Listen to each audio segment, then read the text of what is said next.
Good morning dear students. एक बार फिर हम पराबैंगनी स्पेक्ट्रोस्कोपी के साथ मैं doctor Shailendra Jain, associate professor, department of chemistry, MLB government college Bhilwara, Rajasthan से आपके लिए BSc part second organic chemistry का यूनिट फर्स्ट का सेक्शन ए पराबैंगनी स्पेक्ट्रोस्कोपी में हम कुछ स्पेशल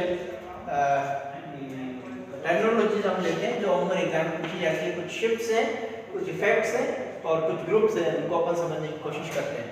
जैसा कि अपन ने पढ़ा हुआ है 200 से 800 नैनोमीटर की तरंगदैर्घ्य के प्रकाश का जब अवशोषण होगा किसी भी अणु में, तो अणु में क्या होगा कि इलेक्ट्रॉनिक ऊर्जा स्तरों में संक्रमण होगा। जो संक्रमण जो होते हैं वो सिग्मा से सिग्मा स्टार या पाई से pi star, n to pi star और एन टू सिग्मा स्टार संक्रमण हो सकते हैं। तो एन सिग्मा से सिग्मा स्टार संक्रमण तो सारे अणुओं में होने ही है, इसलिए इसकी बहुत ज़्यादा महत्ता नहीं है। दूसरा ये भी कि इसकी ऊर्जा इतनी ज़्यादा होती है, सबसे ज़्यादा डिफरेंस सिग्मा और सिग्मा स्टार ऊर्जा स्तर की ऊर्जाओं में होता है, इसलिए बहुत ही कम तरंगदैर्घ्य होता है इसके आसपास। तो ये बहुत ज़्यादा महत्व का नहीं। महत्व के जो है विशेषतः जिनमें संयुग्मन पाया जाता है, ये पाई बॉन्डिंग और पाई एंटी बॉन्डिंग इसी चीज़ को बता रहा है। Non lone pair of electron जो नॉन बॉन्डिंग इलेक्ट्रॉन्स हैं यदि किसी अणु में है तो उनके संगत जो संक्रमण जो उनके संगत जो बैंड आपको प्राप्त होते हैं, जॉर्शन बैंड जो आपको प्राप्त होते हैं यूवी विजिबल स्पेक्ट्रोस्कोपी में, वो आपके लिए किसी किसी रूप में उस अणु की संरचना के बारे में या उसके संयुग्मन या कॉन्जुगेशन जो डबल बॉन्ड है उसके बारे में जानकारी प्राप्त करने में आपके महत्वपूर्ण साबित होते हैं। तो हम उन्हीं चीज़ों को लेते हैं। सबसे पहले कुछ ऐसे समूह, इस जैसे मैंने बात की, ये पाई से पाई एंटी बॉन्डिंग और n to pi anti bonding जो ट्रांजिशंस हैं ये तभी होंगे जब अणु के अंदर पाई बॉन्ड होगा। तो पाई बॉन्ड यानी कि असंतृप्तता, अनसैचुरेशन। तो ऐसे समूह, ऐसे जिसको हम क्रोमोफोर बोलते हैं, वर्णमूलक, क्रोम मतलब कलर, कोई समूह जो किसी यौगिक में होने पर यौगिक को रंग प्रदान करने की क्षमता रखता है। रंग प्रदान करने का मतलब है कि वो 200 से 800 नैनोमीटर के बीच की तरंगदैर्घ्य को अवशोषित कर सकता है। रंग का मतलब एग्जैक्टली ये नहीं कि वो रंगीन दिखाई दे। यहाँ पर वर्णमूलक का मतलब है कि 200 से 800 नैनोमीटर के बीच की तरंगदैर्घ्य को यदि कोई पदार्थ अवशोषित कर सकता है तो उसका कारण है कि उसके अंदर क्या है, pi to pi star transition और n to pi star transition के संगत कोई ग्रुप इसमें पाए जाएंगे या कोई पार्ट पाया जाएगा या कुछ क्रियात्मक समूह पाए जाएंगे। वो क्रियात्मक समूह इस प्रकार से हो सकते हैं। आप देखें, ये देखिए, है ना, ये C triple bond N, C double bond S, ये सब में क्या है, संयुग्मन है। सभी में क्या है आपके असंतृप्तता है। इस असंतृप्तता के कारण हर एक में पाई बॉन्ड है, तो पाई का एंटी बॉन्डिंग भी होता है, इसमें पाई टू पाई स्टार ट्रांजिशन हो सकता है, इसमें पाई टू पाई स्टार, सभी में पाई टू पाई स्टार ट्रांजिशन हो सकता है। यहाँ पर जैसे इसके ऊपर एक नॉन पेयर ऑफ इलेक्ट्रॉन भी है, तो ये नॉन बॉन्डिंग इलेक्ट्रॉन ये इसके पाई के एंटी बॉन्डिंग में जा सकते हैं। यहाँ पे या यहाँ पे या यहाँ पे क्या हो सकता है, n to pi star extra transition भी हो सकता है, pi to pi star transition भी हो सकता है। तो इन दो संक्रमणों के कारण से वो यौगिक जो है 200 से 800 नैनोमीटर के बीच में अपना अवशोषण बैंड देगा। तो वो सारे समूह जिनमें ये इस प्रकार के असंतृप्त क्रियात्मक स्वरूप पाए जाते हैं, जिस कारण से वो यौगिक रंगीन दिखाई देता है, या यूं कहें कि 200 से 800 नैनोमीटर के बीच की तरंगदैर्घ्यों को अवशोषित कर सकता है। उन सारे समूहों को या उन क्रियात्मक समूह को जो आइसोलेटेड क्रियात्मक समूह है उन सबको वर्णमूलक कहते हैं। ये वर्णमूलक होने के कारण से वो यौगिक जो है वो यूवी विजिबल स्पेक्ट्रोस्कोपी के लिए पॉजिटिव रेस्पॉन्स देता है। कुछ ऐसे समूह होते हैं जो खुद तो यूवी विजिबल 200 से 800 नैनोमीटर के बीच की तरंगदैर्घ्य को अवशोषित नहीं करेंगे। जैसे कोई समूह मैं आपको बताता हूँ, जैसे OH समूह है या CH3 समूह किसी यौगिक में होने पर जरूरी नहीं कि वो आपके 200 से 800 नैनोमीटर के बीच की तरंगदैर्घ्य को अवशोषित करे, लेकिन यदि वो इस क्रोमोफोर या वर्णमूलक के साथ पाया जाता है तो इसके रंग प्रदान करने की क्षमता में अभिवृद्धि कर देते हैं। इनको हम ऑक्सोक्रोम या वर्णवर्धक कहते हैं। मतलब इसके रंग प्रदान करने की क्षमता है उसको बढ़ा देंगे। कहने का मतलब इसके एप्सिलॉन मैक्स को बढ़ा देंगे। सिंपल सी बात, इसके एप्सिलॉन की वैल्यू जो एप्सिलॉन है और इसकी तीव्रता को बढ़ा देंगे और फलस्वरूप क्या होगा कि वो यौगिक जो है आपके पराबैंगनी स्पेक्ट्रोस्कोपी में ज्यादा चमकीला उसका आपके स्पेक्ट्रम प्राप्त होगा। तो ये कहलाएगा वर्णवर्धक ऑक्सोक्रोम। तो ये ऑक्सोक्रोम OH हो सकता है, CH3 हो सकता है ना, और भी कई सारे दूसरे समूह हो सकते हैं, OCH3 ग्रुप हो सकता है ना, और भी NH2 समूह हो सकता है, NHR समूह हो सकता है। ये सारे समूह क्या है जो खुद तो पराबैंगनी स्पेक्ट्रोस्कोपी में खुद तो अपना अवशोषण नहीं देंगे, ये देते हैं 200 नैनोमीटर से नीचे। लेकिन यदि ये इन क्रोमोफोर्स या इनमें वियुक्त असंतृप्त क्रियात्मक समूह के साथ इस यौगिक पाए जाते हैं तो इनकी रंग प्रदान करने की क्षमता को बढ़ा देते हैं, यानी कि इनकी जो स्पेक्ट्रा उसको थोड़ा इंटेंस कर देंगे, तीन समूह को हम बोलते हैं वर्णवर्धक। तो दो प्रकार के समूह हो गए, वर्णमूलक, वर्णवर्धक। इसके बाद बात आगे करते हैं, जितने भी वर्णमूलक हैं या वर्णमूलक के साथ वर्णवर्धकों का किसी प्रकार से कॉन्जुगेशन होने से क्या करते हैं ये जो आपके ट्रांजिशन है पाई टू पाई स्टार या n to pi star transition के बीच का जो एनर्जी गैप है उसको किसी रूप में कम करने की कोशिश करते हैं। तीसरे प्रकार के होते हैं बेथोक्रमिक शिफ्ट, इसको बोलते हैं वर्णोत्कर्ष विस्थापन। जैसा कि अपने बात की कि यूवी विजिबल स्पेक्ट्रोस्कोपी में there is a plot between lambda and absorption. तरंगदैर्घ्य जो सामान्यतः अपन नैनोमीटर में मापते हैं, एंगस्ट्रॉम में भी मापते हैं, और ये एब्जॉर्बेंस जिसकी खुद की कोई इकाई नहीं होती है, इस प्रकार से आपका इसका किसी पदार्थ का स्पेक्ट्रम इस प्रकार से कंटीन्यूअस पाया जा सकता है। तो वर्णोत्कर्ष विस्थापन यदि किसी यौगिक में जैसे कि C6H6 बेंजीन है, बेंजीन में मैंने क्या किया कि यहाँ पर कोई एक इलेक्ट्रॉन दाता समूह लगा, ये CH3+ है, इलेक्ट्रिक इफेक्ट प्रदर्शित करता है। CH3 लगा सकता हूँ मैं, NH2 लगा सकता हूँ, है ना, या OCH3 लगा सकता हूँ, OC2, ऐसे सारे समूह जैसे इसमें लगाते हैं तो इसमें क्या होता है कि इसका जो ये स्पेक्ट्रा है ना, ये अधिक तरंगदैर्घ्य की तरफ विस्थापित हो जाता है। इसका जो मैक्सिमा है, ये जो मैक्सिमा पहले था, इससे ये मैक्सिमा जो है ना थोड़ा लैम्बडा बढ़ने की तरफ विस्थापित हो जाता है। लैम्बडा के बढ़ने का मतलब है कि इधर जो का V है, इधर R है, वायलेट से रेड, इसलिए हम इस विस्थापन को, जिसको वर्णोत्कर्षी विस्थापन बोलते हैं, इसको हम दूसरा नाम क्या है, रेड शिफ्ट या रक्त विस्थापन भी इसका नाम है।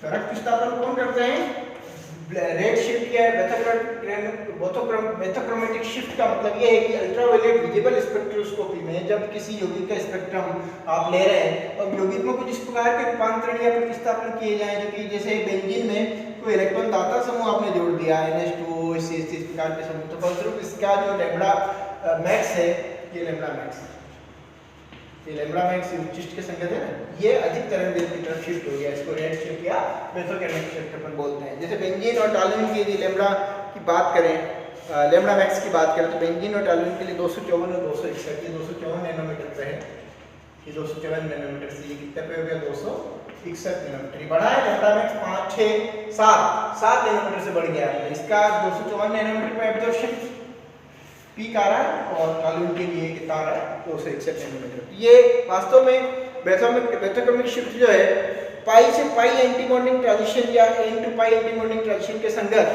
जब इन दो एनर्जी लेवल के बीच में सेपरेशन कम हो जाता है, ये तब होता है जब इलेक्ट्रॉन दाता समूह लगा हो या दूसरा विलायक और ताप के कारण से भी इस लैम्बडा मैक्स का मान जो है वो अधिक तरंगदैर्घ्य की तरफ विस्थापित हो सकता है। साथ साथ में कई बार जब संयुग्मन होता है, संयुग्मन का मतलब ये है कॉन्जुगेशन, जैसे डबल बॉन्ड पहले से उपस्थित है इस प्रकार से और फिर एक डबल बॉन्ड और आ गया ये, तो डबल बॉन्ड या कॉन्जुगेशन में वृद्धि जैसे होती है, जैसे कॉन्जुगेशन में वृद्धि होती है, जो अनुमत ऊर्जा स्तर के बीच में संक्रमण होना है वो पास आ जाते हैं। फलस्वरूप क्या होता है, इन दोनों के बीच में ऊर्जा अंतराल कम हो गया।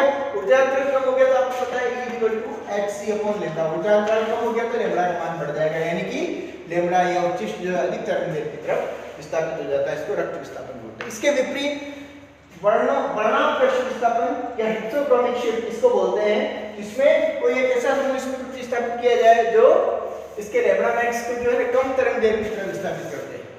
जैसे इधर ये करंट कम तरंगदैर्घ्य की तरफ विस्थापित करता है और कई बार इसकी एप्सिलॉन मान को भी कम करता है। ये कहलाता है ब्लू शिफ्ट या इसको बोलते हैं नीला विस्थापन, नीला विस्थापन या वर्णात्कर्ष विस्थापन। इसका एक एग्जांपल मैं आपको देता हूं, जैसे कि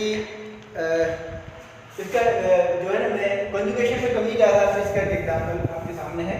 देखिए ये एजोबेंजीन है, एजो कंपाउंड जो है काफ़ी अधिकतर रंगीन होते हैं, कारण कि इसमें कॉन्जुगेशन काफ़ी अधिक सीमा तक पाया जाता है। ये एजोबेंजीन का एग्जांपल है, उसका सूत्र है। देखिए double single double single double है, double single double single double single double single double single double single, तो ये कॉन्जुगेशन काफ़ी ज़्यादा सीमा तक है और इसलिए इसका लैम्बडा मैक्स जो है अच्छा खासा आएगा। इसका लैम्बडा मैक्स लगभग आपके आएगा 500-550 नैनोमीटर के आसपास, रंगीन पदार्थ होता है। अब यदि बीच में यदि मैं एक ऐसा ग्रुप लगा लूँ, यहाँ CH2 ग्रुप लगा दिया मैंने यहाँ पे और एक यहाँ पर, जैसे मैं यहाँ पे CH2 ग्रुप लगा दिया मैंने, CH2 ग्रुप लगाने के बाद ये संयुग्मन जो है ना, ये इसके साथ अब संयुग्मन में नहीं है। अब ये डबल के बाद 2 सिंगल बॉन्ड आ रहे हैं यहाँ पे, ये संयुग्मन इधर भी संयुग्मन में नहीं है। फलस्वरूप क्या हो गया, संयुग्मन कम हो गया। संयुग्मन कम होते ही क्या होगा, जो पाई से पाई एंटी बॉन्डिंग ट्रांजिशन के संगत के अनुमत ऊर्जा स्तर दूर चले गए, यानी कि इसका लैम्बडा मैक्स कम हो जाएगा, कम तरंगदैर्घ्य की तरफ विस्थापन हो जाएगा। इसको नीला विस्थापन या वर्णापकर्षी विस्थापन भी बोलते हैं। तो वर्णापकर्षी विस्थापन में जब संयुग्मन में कमी आ जाती है तो फलस्वरूप क्या होता है कि जो अवशोषण बैंड है कम तरंगदैर्घ्य की तरफ विस्थापित होता है। ये विलायक और ताप से भी ये प्रभावित होता है। तीसरे प्रकार का देखते हैं अतिवर्णक प्रभाव। अतिवर्णक हाइपरक्रोमिक शिफ्ट। हाइपरक्रोमिक शिफ्ट में क्या है कि जैसे अभी अपने बात की कि यूवी विजुअल स्पेक्ट्रोस्कोपी में जो प्लॉट है that is again lambda versus A, और ये प्लॉट कैसा है, आपने क्या किया इसको एक ऐसा समूह इंट्रोड्यूस किया, क्या इसका जो एप्सिलन जो है ना उच्चिष्ट हो सकता है लैम्बडा में ज़्यादा वृद्धि भी हो, लैम्बडा में ज़्यादा वृद्धि कई बार नहीं भी हो, लेकिन इसका एप्सिलन जो है, इसका एप्सिलन मैक्स अब अधिक उच्च, इसका जो है ना ज़्यादा तीव्र इसका अवशोषण स्पेक्ट्रा आ जाएगा। ये पहले ये था और अब ये इतनी ऊंचाई का हो गया, तो अधिक प्रकाश की तीव्रता का ये अवशोषण करेगा। इसको हम बोलते हैं अतिवर्णक प्रभाव या हाइपरक्रोमिक शिफ्ट। इसका जो उदाहरण है देखिए बेंजीन और टॉलुइन का एग्जांपल लेते हैं। बेंजीन का ये 204 एप्सिलन मैक्स है ना, इसके के बैंड के लिए एप्सिलन मैक्स। तो टॉलुइन के लिए ये 225 एप्सिलन मैक्स, 204 से 225 मतलब अवशोषण बैंड की तीव्रता बढ़ गई। तो CH3 समूह यदि आपने बेंजीन में इंट्रोड्यूस किया है तो इसके एप्सिलॉन मैक्स का मान 204 से 225 हुआ। तो CH3 समूह क्या प्रदर्शित कर रहे हैं, अतिवर्णक प्रभाव। और इसका विपरीत अधोवर्णक। अच्छा, ये अतिवर्णक तब भी प्रभाव दृष्टिगोचर होगा जब आप संयुग्मन में वृद्धि करेंगे, तभी एप्सिलॉन मैक्स के मान में वृद्धि होती है। इसी कारण से कई बार संयुग्मन करने पर यौगिक रंगीन भी दिखाई देता है या यौगिक का रंग गहरा हो जाता है। यौगिक का रंग गहरा होना या रंग के गहरे होने को बताता है एप्सिलॉन, ये इसका भी लाक्षणिक है किसी भी पदार्थ का। अधोवर्णक में क्या होगा, ये जो अवशोषण उच्चिष्ट जो पहले बना है ये इसका एप्सिलॉन जो है कम हो जाएगा, ये कहलाता है अधोवर्णक।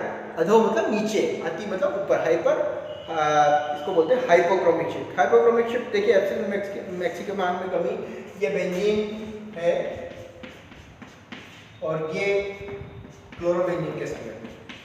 बेंजीन में Cl समूह इंट्रोड्यूस किया तो इसका एप्सिलॉन मैक्स का मान जो है वो 204 से 190 है। 204 ये भी था, 204 से 225 वाला जब आप CH इंट्रोड्यूस किया था, टॉलुइन बनाया था, और जब क्लोरोबेंजीन इंट्रोड्यूस किया तो इसका एप्सिलॉन मैक्स 204 से कम होके ये ग्राफ नीचे आ गया है और फ्लैटन हो जाएगा नीचे। इसको बोलते हैं कि Cl समूह क्या कर रहा है, इसमें अधोवर्णक प्रभाव प्रदर्शित कर रहा है यूवी विजुअल स्पेक्ट्रोस्कोपी में। इस प्रकार से विभिन्न जो बैंड है उनकी जो अवशोषण बैंड की तीव्रता में कमी आ जाती है, सारा प्रभाव अधोवर्णक प्रभाव कहलाता है। तो एक बार फिर इसको रिकैप करते हैं। वर्णोत्कर्षी या रेड शिफ्ट इधर, वर्णापकर्षी या ब्लू शिफ्ट इधर, अतिवर्णक प्रभाव ऊपर, अधोवर्णक प्रभाव नीचे।